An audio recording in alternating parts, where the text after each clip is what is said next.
Arsenal 1, Burnley 0. One step closer to glory, guys. I'm lost for words because, wow, the nerves in that one. We knew it was going to be mad. First title in so long, potentially on the line. But fuck me, guys. That final 10 minutes had me dying. Like, seriously, my head was going to explode. But I knew I was safe. We got Gabriel, we got Saliba, we got Raya, we got Rice. That's all you need. The four pillars of the Arsenal team. And wow, sensational defensive display today because we knew all we had to do is win. And yes, at first I was thinking, okay, you scored the first, get the goal difference up. But then you're thinking, hang on, it's all in our hands, guys. All we need to do is win our 2 games. Forget City, forget what they're doing. We'll talk about them because they play tomorrow, obviously. But all we need to do is win the games.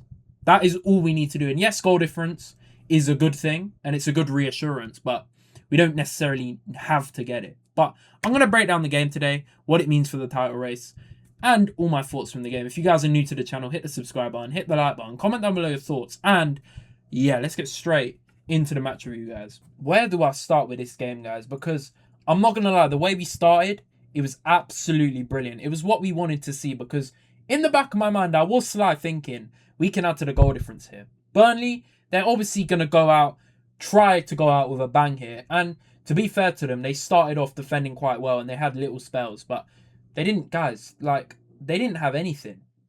Literally, they had nothing the entire game. And we're going to talk about the events. Some controversy in there as well with Havertz. But we started as we mean to go on in that first half because we were absolutely brilliant. It was just the final action wasn't quite there. I thought Odegaard started really brightly picking up the ball, playing some lovely through balls in. Saka started well as well. The whole attack pretty much started well with everyone getting on the ball and really pushing forward. We saw the lineup at the start, and I've been crying out for this lineup against bottom 3 sides. For example, during the season, I've called for this. Playing Odegaard in his natural position, the number 8. Playing Rice deeper because he can still do it, guys. I know we've kind of developed him into an 8 and he's obviously discovered more attacking attributes in his game since he joined, but he can still play the number 6. His interceptions, his tackles are superb, and today he was the deserved man of the match. He was number 1 in every statistic. Absolutely flawless performance, man. What can I say? Because if we're arguing player of the season, Bruno's been fantastic. We've won more games than he's played. That I'm just putting it out there. I'm not discrediting Bruno, what he's done, equaling the record. And I actually don't care if he gets it, to be honest. But if we're looking at if we go on and win the title from here, which I'm more than confident of now, Gabriel, superb. Saliba, rock solid. Raya, game-saving saves. Absolutely phenomenal season from him. Another Golden Glove. And Declan Rice, the best outfield player, apart from the defence, by a mile. Absolutely brilliant from him today, man. But I'm going to get into the game because when we started the game, I really thought we were going to score earlier than we did even because we were creating constantly and we were getting on the ball. Final third, we were getting in the box and it was just that final bit. Burnley, to be fair to them, defended well and they were doing this tactic where we knew they were going to do it, but everyone was behind the ball, of course, but not just that. Any little thing, they were going to be overly aggressive. They were going to try and bait us into getting rage baited, basically. There were multiple players, Hannibal, Fleming the entire game. They were constantly trying to draw fouls from us and get us sent off. And there were moments where we snapped, Trossard snapped, Odegaard snapped a few times, Gabriel. And it was like, come on, guys, head down. Just focus on what you need to do. They're going to do this because they want to make it difficult. They want to take something down with them.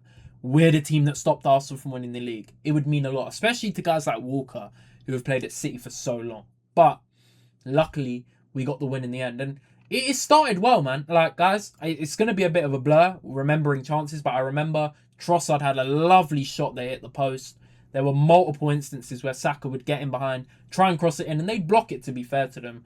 And we had quite a few set pieces. Odegaard, the final action, especially in the second half, was a bit poor from him. I'm not going to overanalyze because I'm over the moon with the result. And that's the main thing. We don't really care about how we played. We just need to win games. But Odegaard started in the first half. He was playing lovely through balls in and he was trying new things. With Odegaard, it's been injuries that have hindered him.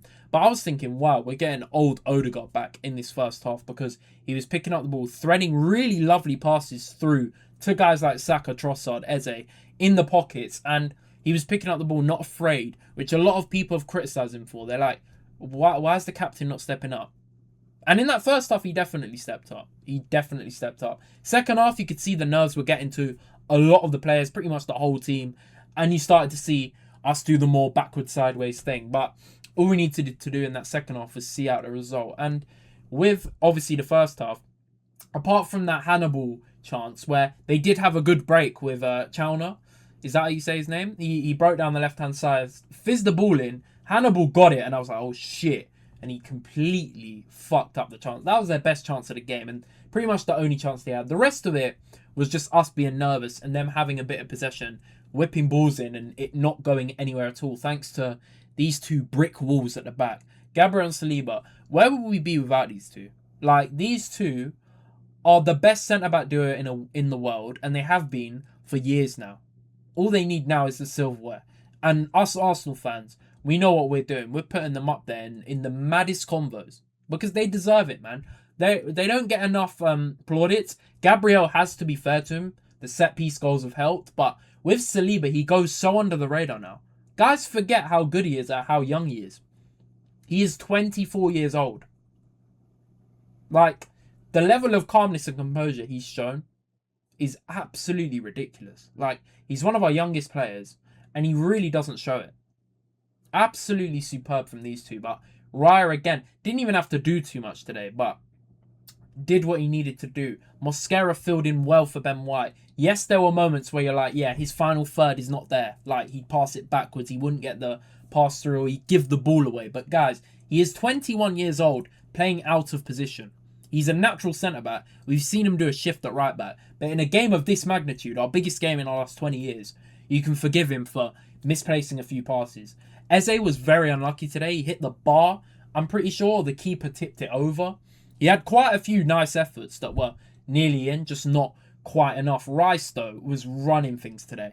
Absolutely superb. The way he was intercepting absolutely everything. I call him Sweeper because he was sweeping up every single break from Burnley. Whenever a Burnley player would enter his part of the pitch, he was like, no, you're not getting anywhere near that goal. And he just swept it up. He'd either win a foul, he'd drive forward, as he does so well. Him and Skelly together is what we've seen from them when they've played together. And Rice all season.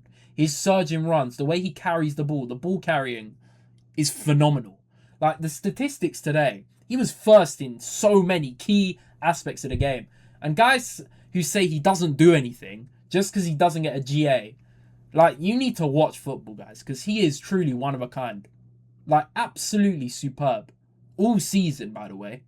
He doesn't go hiding, Declan Rice. He steps up to the big occasion, and today he did exactly that. Now, Havertz obviously got the goal. I'm going to get to it. It's a brilliant set piece from Saka. Really good. We tried the short ones. They weren't working. They were nearly getting goals. Like, they were getting shots off, but not enough. And before that, obviously, that goal, we didn't create too many clear-cut chances, but we had pretty much all of the ball and a lot of shots that were just wide or getting blocked, to be fair to Burnley. But the Saka delivery is superb, and Havertz, using his height to his advantage, gets the headed goal, gets the crucial goal that potentially sets us on our way to our Premier League. Now, it's a great goal, and we're going to talk about Havertz later, because could he have got sent off? We'll see. We'll see later. I'm going to talk about it. But Trossard today was brilliant in that first half especially. He was getting past Walker, playing some nice balls in. It was just that final touch. I really wanted a second today, but I knew, we've seen this a lot this season. Sporting Lisbon, 0-0 at home, 1-0 aggregate. Atletico Madrid, 1-1 first leg, 1-0 second leg.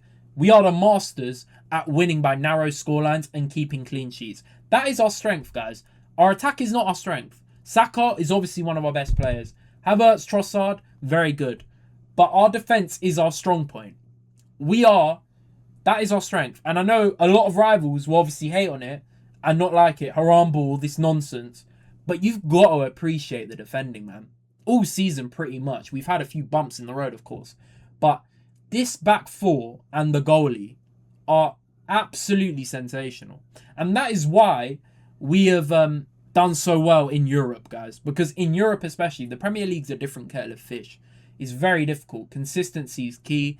Teams even the lower down like Burnley are decent. They're solid at the back. So you can't rely on teams opening up, especially when you're us. You see it all the time with us. Teams sit back and say, what are you going to do? And there have been times in the season where you're like, oh shit, we're not going to be able to break them down. Our attack's not good enough. We need better attackers. But when you've got this defense to fall back on, all you need is a goal, guys. And then you're locking up. You're locking up. They had nothing. They had absolutely nothing. Like little surgery. Look at the stats. 5 shots. Flipping out. All of them were over the bar. Like Raya had 0 saves in the entire game. Absolutely mad. And yes, there was a big drop off in the second half where Burnley actually had more possession, which is quite funny to look at. But do rival fans think we give a shit? I couldn't care less, to be honest. And maybe some look at this as a missed opportunity. But it's in our hands, guys. If it wasn't in our hands, for sure we'd look at this concerningly. Like, what the hell are we doing approaching the final bits, defending against Burnley? But hindsight isn't needed because all we need to do is win this game and Crystal Palace. That is all we need to do and we're champions. Simple as that. So, hey, it was really, really good. Really good, especially defensively. Because in attack, could have done more. Second half, really hard watch. Let's be honest. Because we were, for the most part, especially when it got beyond 70, we were not creating. We were getting moments with, obviously, players that came on. Gyökeres was superb at holding the ball up. Lewis Skelly, Hincapié came on to add some defensive solidity. And Burnley threw everything at it. I'm going to talk about the Havertz foul, though, which I said I would get on, because let's be honest, guys, he got away with that. He really did. Now, we're going to hear it from the rivals, robbery and all this stupid shit. Guys, if we went down to 10 men in the 67th minute, we would have played exactly the same way. Of course, 10 v 11, Burnley would push up more, but they definitely tried. And with Gabriel Saliba, Calafiori Mosquera, if Havertz got sent off, all Arteta would have done is be like, okay, one of you attackers is coming off and we are actually going to play proper haram ball and bring on another defender, maybe Hincapié, and go to like even more defenders. That's simply what we would have done. So I wouldn't say robbery because let's be honest, if Burnley played 100 more minutes today, they were not scoring. They weren't going to score, guys, even if we had 10 men. So yes, it was a bad decision because that Havertz challenge is so stupid. Like, I don't know why he does that because I think it's Ugachukwu. He's in his own half and Havertz slides him, and then you watch the replay and he's extremely high. Like, thankfully, Ugachukwu, unlike Fleming and Medjbury, who were rage baiting, he didn't scream and go, like pretend his ankle was broken, because I think maybe they looked at it and saw Ugachukwu walk it off. And then we're like, okay, he's not injured. We're not going to give him a red. But how the hell did that go to VAR and they didn't give a red? But we've seen this, guys, constantly with VAR this season. And you can't bring out the West Ham thing because they actually got that decision right. Objectively, the rival fans will disagree, but they're chatting rubbish. We saw Man U literally yesterday, a clear handball from Mbeumo, and the goal got allowed. So VAR's a mess, but he did go off 4 minutes later.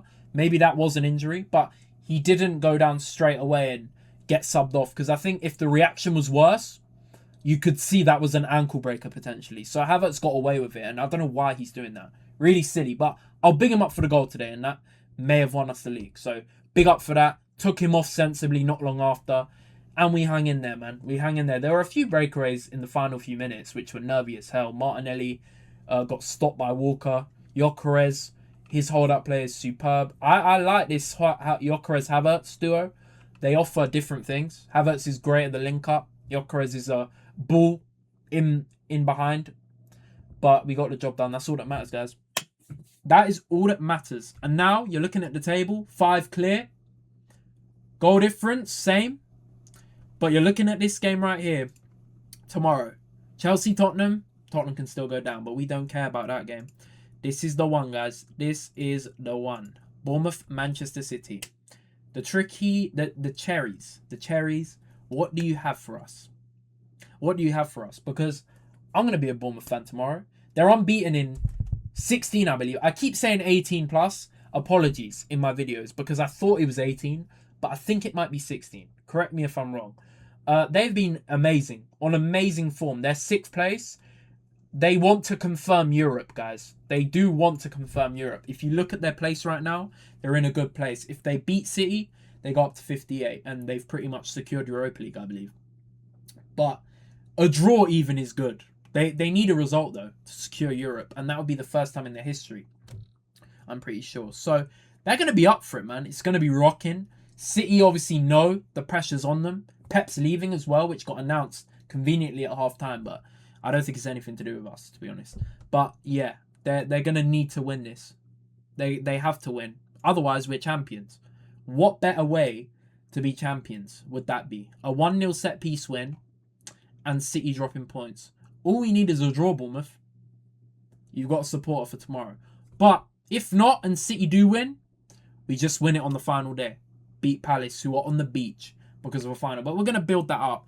After this game, I'm going to react to this on the channel, so make sure you hit the subscribe button. But City know what they need to do, and will they do it? We'll have to wait and see, man. Just get a draw, Bournemouth, or get a win, even better. But let's see what happens in that one, because that's going to be very interesting. But all that matters, 5 clear, 1 game to go. Just win.